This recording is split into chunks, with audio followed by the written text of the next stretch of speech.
Guys मेरा है ना दिल ही तोड दिया. तुम्हाला ऐकायचंय का मी का रडतीये? तर ऐका काय झालं माहिती का, आज संडेचा दिवस होता सुट्टीचा, तर चांगलं काहीतरी बनवायचं ना खायला. तर मला जी आवडत नाही ना तीच कारल्याची भाजी बनवली आणि वरून काय म्हणली माहिती का मम्मी, म्हणे जेवायचं तर जेव नाही तर नको जेव. आता मग तुम्हीच सांगा मला की मला रडू येणार नाही तर काय येईल? मी रडणारच ना ऑफकोर्स. जाऊ दे म्हटलं आता रडायचं बिडायचं दिलं सोडून आणि मला जायचं होतं बाहेर. म्हटलं आता घरी नाही तर बाहेर तरी जाऊन काहीतरी खावं. मग घेतलं मैत्रिणीला आणि गेले बरं का. आणि बाहेर रस्सा वडा खाल्ला.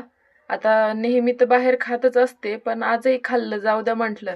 रस्सा वडा खाल्ला त्यानंतर मस्त फिरलो वगैरे. आजकाल तुम्हाला तर माहिती आहे अंधारही लवकर पडतोय, दिवस लवकर मावळतो.